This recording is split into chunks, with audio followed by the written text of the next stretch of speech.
اعوذ باللہ من الشیطان الرجیم بسم اللہ الرحمن الرحیم هو السمیع العلیم هو الغفور الرحیم هو التواب الرحیم اللہم صلی علی محمد وعلی آل محمد۔ دربار امام زادہ عبداللہ شاہ لشتہ غازی بابا پاکستان سے خوش آمدید۔ نظر بد نصیب کھا جاتی ہے۔ یہ سیگمنٹ اس لیے کیا کہ لوگوں کو دیکھا ہے اور میں چاہا کہ غازی بابا کے صدقے ان بچیوں کو خاص طور سے ان بچوں کو خاص طور سے ان کی خوشیوں کو بچا لیا جائے، کیونکہ وہ کتنی کثیر حقیقت سے ناواقف ہیں اور بزرگوں کو بھلا دینے کی وجہ سے اس نئے ایرا میں جب وہ انٹروین کر رہے ہیں، شرکت کر رہے ہیں، اور نئے ملینیم کے بچے خصوصاً اپنے بزرگوں کو ریکگنائز نہیں کرتے ڈیو ٹو ان کی لیک آف تربیت جو ان کے پیرنٹس سے ان سے کو ایگزسٹ نہیں کر پائی ہے۔ اب ان کے پیرنٹس کو اتنی شکایتیں ان سے ہو رہی ہیں کہ وہ ان کی سنتے نہیں ہیں، وہ ان کی مانتے نہیں ہیں، کیونکہ انہوں نے شروع سے ہی وہ پلیٹ فارم اور وہ رول اپنا ان کو پلے ہی نہیں کیا ہے کہ جس پر وہ ان کی مرضی کے بچے ہو سکیں۔ تو جب آپ نے اپنے بچوں کو اپنی مرضی کا نہیں پایا تو یقیناً آپ نے ایسی نیگلیجنس کی ہے ان کی تربیت میں جو آج وہ آپ کے مزاج آشنائی سے نہیں ہے۔ ہیونگ سیڈ دیٹ، نظر نصیب کو کیسے کھا جاتی ہے؟ وہ اس طرح سے کہ نظر کے لیے حضور علیہ الصلوۃ والسلام وآلہ وسلم کی حدیث مبارکہ ہے کہ بری نظر اونٹ کو ہانڈی میں لے آتی ہے، زندہ کو مردہ کر دیتی ہے۔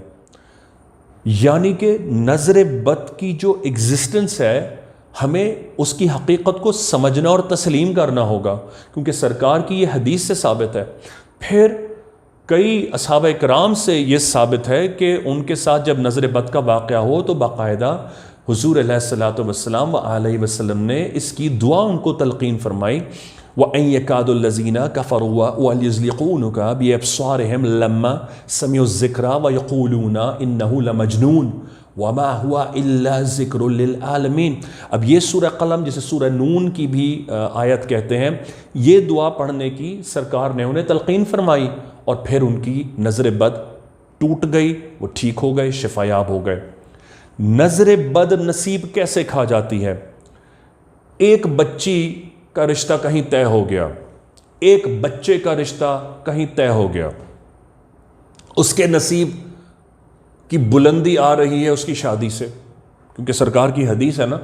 کہ نصف سنت میری مکمل ہوتی ہے جب کوئی لڑکا یا لڑکی نکاح کرتے ہیں، تو سمجھ لیں سرکار کی 50% آف سنت اس کو حاصل ہو گئی ہے، ایکوائر کر لی ہے، کیونکہ اس دنیا میں آنے کا مقصد اگر آپ نے نکاح نہیں کیا تو آپ نے اللہ کی اس معیشت کو، اس کی معصیت کو، اس کی کرافٹنگ کو، اس کی کریشن کو اور اس کے اس امتحان گھر میں آپ نے شرکت ہی نہیں کی، اور ایکچولی آپ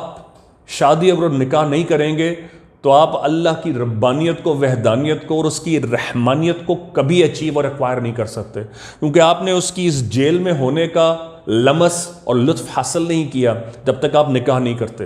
کیونکہ آپ کو یہ لطف ہی نہیں آتا کہ اولاد آنے کی لطافت باپ بننے میں، ماں بننے میں کیا ہے، پھر ان کی تربیت کرنے میں آپ کی کیا پنشمنٹ ہے، پھر یہ کہ اس ازواجی حیثیت میں رہ کر جو میوچل ریلیشن شپ کے، ایک ہسبینڈ اور وائف کے جو ریلیشن شپ کی جو ڈفرینسز ہیں، کس طرح اس میں سے اللہ اور اس کے رسول کی پہچان ہوتی ہے۔ جب تک آپ اس فلیور کو حاصل نہیں کریں گے آپ اللہ کو پہچان نہیں سکتے، اس کے رسول کو ریکگنائز نہیں کر پائیں گے، آپ نے اپنی پنشمنٹ یعنی جنت سے اس دنیا میں اتارے جانے کا فلیور حاصل ہی نہیں کیا۔ نظر بد نصیب کو اس طرح کھاتی ہے کہ جب ایک رشتہ ازواج میں منسلک ہونے جا رہے ہیں، اب آپ نے شادی سے پہلے اس کی نکاح کی ڈیٹ اتنی ایکسٹینڈ کر دی یا رخصتی کی ڈیٹ اتنی ایکسٹینڈ کر دی کہ آپ نے سارے خاندان بھر میں چرچا کر دیا، میں نے اس کی منگنی کر دی ہے، اب جناب 2 سال بعد اس کی رخصتی طے کر دی۔ اول تو میں اس منگنی کے اسی لیے خلاف ہوں کیونکہ اسلام کی اس میں کوئی حیثیت ہی نہیں ہے، شرعی حیثیت تو کجا، اسلام اس کو ریکگنائز ہی نہیں کرتا، یعنی چرچا کر دینا۔ اسلام اس بات کو ریکگنائز کرتا ہے کہ آپ نکاح کریں اور 10 دن کے اندر رخصتی ہو جائے۔ آپ کو ایک محدث اور تھورو شریعت جاننے والا ایک لاجک، ایک فریز بتائے گا جسے کہتے ہیں تجدید نکاح، یعنی تجدید نکاح ایک ہیلدی چیز ہوتی ہے۔ زندگی میں ہر ایک نکاح کرنے والے کو کسی نہ کسی سٹیج پر کسی نہ کسی فیز میں ایک تجدید نکاح بھی کروا لینا چاہیے، جس کا کوئی مہر نہیں ہوتا، جس کا کوئی خاص طور پر آپ کو ولیمہ نہیں کرنا، بلکہ اس کا ایک نکاح ہوتا ہے اور میاں بیوی بیٹھ کر ایک دفعہ نکاح کو دہرا لیں، اسے تجدید نکاح کہتے ہیں۔ یہ ایک میوچل ہیلدی نکاح کی ریلیشن شپ کی ہیلتھ کو مینٹین رکھنے کا نام ہے، کیونکہ اکثر آپ محبت میں اپنی بیوی کو بہن کہہ دیتے ہیں، اکثر آپ کے منہ سے وہ کلمات طلاق کے نکل جاتے ہیں جو آپ کا انٹینشن نہیں ہوتا، بہت ساری ایسی چیزیں ہوتی ہیں جو آپ کے نکاح کو متاثر کر دیتی ہیں، اس لیے اس کو تجدید نکاح کہتے ہیں۔ بہرحال جب انسان نکاح کرتا ہے تو انسان اس راہ پر گامزن ہوتا ہے کہ اسے زندگی کے اصل جو پنشمنٹس ہیں اور جو ہارڈشپس آف لائف ہیں وہ اس کے تالو میں، زندگی میں، اس کے جسم میں اترنا شروع ہوتی ہیں، اس کے مزاج میں آنا شروع ہوتی ہیں۔ وہ ایک ماں بنتی ہے، وہ ایک باپ بنتا ہے۔ اب وہ ایک باپ اور ماں کی حیثیت سے یا ایک ہسبینڈ اور وائف کی حیثیت سے، اگر ان کی اولاد نہیں بھی ہوئی ہے تو وہ اس ریلیشن شپ کو پہچان رہے ہیں۔ اولاد دیر سے ہو رہی ہے، وہ کوشش میں لگے ہوئے ہیں، یہاں سے ہو جائے، وہاں سے ہو جائے، کسی طرح ان کے اولاد ہو جائے، وہ اس تڑپ میں لگے ہوئے ہیں کہ وہ ماں بن جائیں، وہ باپ بن جائیں۔ آپ نے اس چیز کا چرچا شروع کر دیا، آپ نے منگنی کی تشہیر کر دی۔ اس کا ایک غازی بابا کا سیگمنٹ ہے، منگنی کیوں ٹوٹتی ہے یا منگنی سے تباہی، وہ ضرور جا کر دیکھیے گا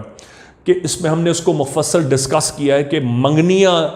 90% جو ہوتی ہیں وہ کیوں نکاح تک نہیں پہنچ پاتی۔ اس لیے کیونکہ وہ دعوی فرعون، دعوی نمرود کی مانند میں انہیں کہتا ہوں وہ ہو جاتی ہے۔ فرعون نے بھی تو دعویٰ کیا تھا، اللہ پاک نے غرق کر دیا۔ نمرود نے بھی تو دعویٰ کیا تھا، اللہ پاک نے اسے تباہ و برباد کر دیا، بے نسل کر دیا، فرعون کی بھی اولاد نہیں کی۔ اللہ پاک کو انڈائریکٹ کبھی چیلنج نہیں کرنا چاہیے۔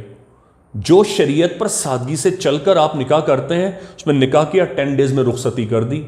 جتنی نظروں کا آنا ہے ٹوٹنا ہے وہ 10 ڈیز میں میکسیمائز ہو جائے گا۔ آسانی،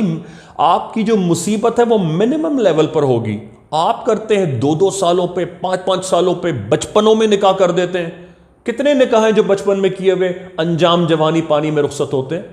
ایسا تو کہیں نہیں ہوتا۔ کیوں طلاقیں اتنی زیادہ ہوتی ہیں؟ پھر یہ سرکار کی حدیث ہے مسلم شریف کی، مشکات شریف کی بھی، کہ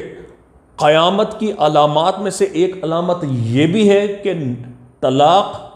اور جو خلا ہوگی اس کی کثرت ہوگی، اور لڑکیوں کی تعداد زیادہ ہوگی اور لڑکوں کی تعداد کم ہوگی، یہاں تک کہ نوبت ایک لڑکے کے لیے 10 عورتوں کی، اور ایک حدیث میں تو 50 عورتوں تک کی بھی کی گئی ہے۔ یہ بھی قیامت کی علامات میں سے ہے۔ ہم جب اس چیز کو ریکگنائز نہیں کریں گے کہ نکاح کی اہمیت کیا ہے، نکاح کی فضیلت کیا ہے، نظر سے کس طرح بچانا ہے، لوگوں کے دل کیوں نہیں توڑنے چاہیے، کیوں اس سے بچنا چاہیے، کسی کا دل ٹوٹنے سے، توڑ دینے سے کیوں بچنا چاہیے،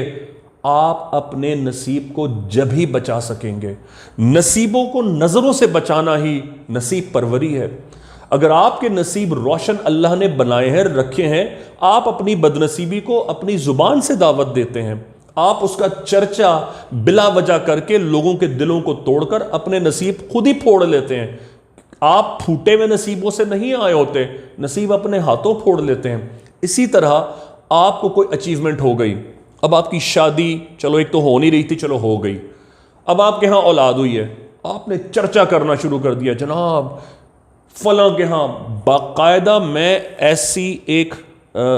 کاسٹ کو جانتا ہوں، میں ان کا نام نہیں لوں گا کہیں وہ آفینڈ نہ ہو جائیں، وہ بجائے میری بات سمجھنے کے لیے وہ آفینس لے لیں کہ میں نے ان کی کاسٹ کا نام لے دیا۔ باقاعدہ ان کی کاسٹ میں جب ان کے ہاں بیٹا ہوتا ہے تو برتنوں پر بیٹے کا نام لکھ کر تقسیم کیا جاتا ہے، جب بیٹی ہوتی ہے تو لیس ایکسپینسو برتن دیے جاتے ہیں باقاعدہ ان کے ہاں۔ اسلام میں تو اسی کوئی شریعت ہی نہیں ہے۔ اب وہ ایسے گھروں میں بھی جا رہے ہیں جن کو اولاد نہیں ہوئی ہے، اب پھر تھوڑے دنوں بعد آتا ہے انہی کے ہاں ابورشنز ہو رہے ہیں۔ اچھا، ان کے ہاں پہ پریگنینسی BHCG جسے بیٹا اینٹیجن کہتے ہیں، یعنی پریگنینسی کی رپورٹ پازیٹیو آئی ہے، جب وہ 5000 سے اوپر جاتی ہے، 5000 سے اوپر چلی جاتی ہے تو دیٹ مینس کہ آپ پریگننٹ ہیں، اس پر بھی برتن جانا شروع ہو جاتے ہیں۔ میں نے ایسوں کی بھی پریگنینسیز ابورٹ ہوتے دیکھی ہیں اور ان کے آئندہ بچے ضائع ہوتے دیکھیں۔ آپ نے کسی کا دل توڑ دیا۔ نصیب انسان اپنے ہاتھوں پھوڑتا ہے۔ آپ کے بچے انجینئر بن گئے، آپ کے بچے ڈاکٹر بن گئے، آپ کے بچے لائر بن گئے، آپ کے بچوں کے پاس اچھا پیسہ ہے دنیاوی طور پر، ان کے پاس لگژریس گاڑی ہے، ان کے پاس اپنا گھر ہے، خدا کے لیے بیٹھ کر اس کا چرچا ایسے لوگوں کے سامنے نہ کریں جو صبح کا کھاتے ہیں تو انہیں شام کا نہیں پتا ہوتا، جن کے پاس ہر عید پر خریدنے کو کپڑے نہیں ہوتے، جن کے پاس اتنا نہیں ہوتا کہ انہوں نے کبھی مرضی میں اپنی پوری زندگی میں کبھی اپنی مرضی کا کھانا نہیں کھایا ہوتا، خدا کے لیے انہوں نے کبھی اس طرح، میں نے آج بھی مجھے یاد ہے، میں پورا اوپر سے لے کر نیچے تک، سر سے لے کر پیر تک کانپ جاتا ہوں جب میں اس ایک لڑکے کی فوٹیج دیکھتا ہوں جس نے دبئی میں خودکشی کی تھی۔ گو کہ اسلام اس کو ریکگنائز نہیں کرتا، حرام ہے، لیکن اس لڑکے کی بات آج بھی میرے دل میں آج بھی گونج جاتی ہے۔ اس لڑکے نے خودکشی سے 9 منٹ پہلے اپنی ایک ویڈیو ریکارڈ کی اور اس نے اس میں بہت سارے جملے کہے کہ میں اپنے گھر والوں سے پریشان ہوں، وہ میرے نصیب کو کھا گئے،